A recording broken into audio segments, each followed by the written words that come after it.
Hello friends, അപ്പോൾ ഇന്നത്തെ recipe എന്ന് വെച്ചാൽ പഴയ ഒരു റെസിപ്പിയാണ് കേട്ടോ, നമ്മുടെ സ്വന്തം പഴംപൊരി. അപ്പോൾ പഴംപൊരി എങ്ങനെ നല്ല സോഫ്റ്റായിട്ട് ഉണ്ടാക്കാൻ നോക്കാം.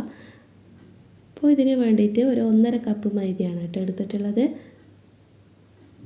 ഇതിലേക്ക് ഒരു 1/4 കപ്പോളം പഞ്ചസാര ചേർക്കുന്നുണ്ട്. അപ്പോൾ മധുരം കുറഞ്ഞെന്ന് തോന്നിയാൽ നമുക്ക് വീണ്ടും ചേർത്ത് കൊടുക്കാം. ഇനി ഇതിൽ ആവശ്യത്തിന് ഉപ്പ്, ഒരു പിഞ്ച് മഞ്ഞൾപ്പൊടി, കുറച്ച് കളറിന് വേണ്ടിയിട്ട്, പിന്നെ ഒരു 1/4 ടീസ്പൂണോളം കറുത്ത എള്ള് ചേർത്ത് കൊടുക്കുന്നുണ്ട് കേട്ടോ. അപ്പോൾ അത് കാണാനൊരു ഭംഗിക്ക്. അപ്പോൾ ഇതിന് കുറച്ച് വെള്ളം ഒഴിച്ച് നമുക്ക് നല്ലപോലെ ഒന്ന് അടിച്ചെടുക്കാം. കൈവച്ച് നല്ലപോലെ ഒന്ന് പതപ്പിച്ചെടുക്കണം കേട്ടോ. അപ്പോൾ വെള്ളം നോക്കിയിട്ട് ഒഴിച്ച് കൊടുക്കണം കേട്ടോ.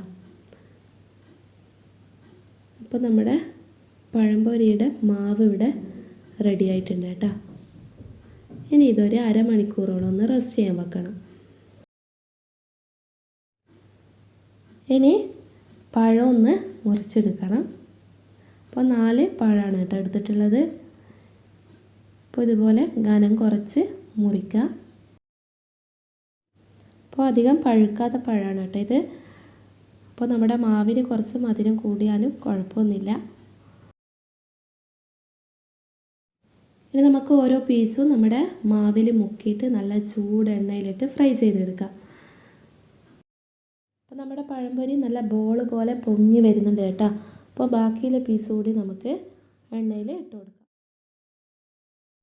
അപ്പോൾ നല്ല സോഫ്റ്റ് ആയിട്ടുള്ള നമ്മുടെ പഴംപൊരി ഇവിടെ റെഡി ആയിട്ടുണ്ട് കേട്ടോ. ഇനി നമുക്ക് ഇത് എണ്ണയിൽ നിന്ന് മാറ്റാം. ഇനി ബാക്കിയുള്ള പീസ് കൂടി ഇതുപോലെ ഒന്ന് ഫ്രൈ ചെയ്തെടുക്കാം. അപ്പോൾ ഈ വീഡിയോ ഇഷ്ടപ്പെട്ടെങ്കിൽ ഒന്ന് സബ്സ്ക്രൈബ് ചെയ്ത് സപ്പോർട്ട് ചെയ്യാൻ മറക്കല്ലേ. Thank you for watching.